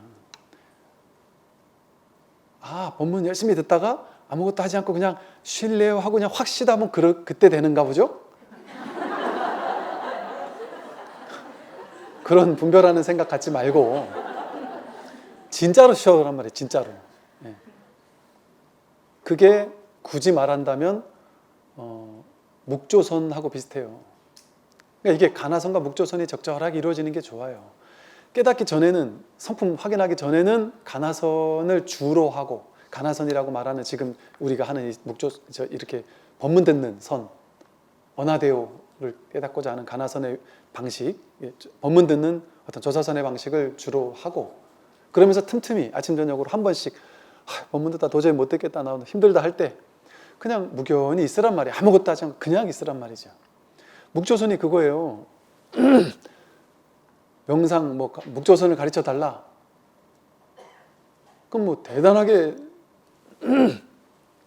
제가 좀 그럴 때가 있어요. 이렇게 어떤 분들이 명상 강의를 해달라 그래요. 그럼 그냥 거창하게 이렇게 홍보를 하고 프랭카드를 붙이고 그냥 요란하게 이렇게 엄청난 걸 뭔가를 가르쳐 주는 건 착각하는 줄을 하여간 엄청나게 요란 뻑적지근하게 사람을 이렇게 모아가지고 그냥 해요. 그럴 때마다 이제 좀 한편으로는 좀 너무 아무것도 아닌 얘기 할 건데 그리고 방법도 없는데 아무것도 하지 말고 그냥 가만히 있으세요. 그 얘기하고 끝낼 건데 너무 요란하게 이렇게 얘기를 해놓고 요란하게 차린 밥상에 아무것도 없으니까 좀 미안하니까 이렇게 그런 거예요. 아무것도 안 하는 거예요. 명상을 가르쳐 줄게 하면서 대단하게 가르쳐 주는 것 같이 할 필요가 없어요. 아무것도 안 하면 돼요. 그냥 자세 필요 없어요. 자세를 어떻게 잡을 필요 없어요. 그냥 자기가 제일 편한 자세로 누워도 되고 잠자기 직전도 좋고 아무 생각하지 않고 그냥 쉬겠다. 그냥 아무 생각 없이 그냥 있으세요. 그게 묵조선이에요. 묵묵히 그냥 비춰본단 말이에요. 그냥 있으면 그냥 있는 나를 그냥 이렇게 보게 돼요. 그렇게 그냥 있는 거예요. 아무것도 할 게 없어요. 방법이 쌈박한 방법 같은 거 없습니다. 그냥 있는 시간, 그 시간을 가끔 이렇게 한 번씩 지하철 있다가도 스마트폰 하다가 스마트폰 오래 하면 손 아프잖아요. 눈도 아프고 어지럽지 않나요? 저는 이게 조금만 오래 하니까 이거 어지럽던데요? 그럼 그럴 때 좀 내려놓으란 말이죠. 내려놓고 지금 이러고 있는 나를 그냥 이렇게 경험해 보세요. 지하철의 이 시끌시끌한 이 전체 장면을 그냥 한번 이렇게 전체를 조망하면서 그냥 이렇게 있어 보는 거예요. 잠시 눈을 감고 있어도 좋고. 이게 이제 조미료처럼 반드시 이거 어떤 수행법처럼 하라는 게 아니라 하다 못하겠으면 탁 놔버리고 그냥 있어 보란 말이죠. 그게 말하자면 묵조선이에요. 그러다가 이 자리를 다 확인하고 나면 그때는 이제 오히려 점수라고 하고 수행이라는 이름이 붙잖아요. 그때는 비로소 이름이 붙는 거예요. 수행을 시작해야 되는 거예요. 그러니까 깨닫기 전에는 수행하는 게 아니에요. 그냥 모르는 거지. 꽉 막혀 있는 거지요. 아무것도 할 필요가 없어요. 근데 이제 깨닫고 나면 그때부터 이제 조금씩의 수행을 하는 거예요. 근데 그 수행은 억지로 하는 게 아니에요. 그 수행도. 그냥 내가 하고 싶은 만큼만 10분, 20분, 30분 좀 묵묵히 비춰보면서 앉아 있는 것도 좋고. 이 자리에 이 법을 좀 챙긴다는 느낌?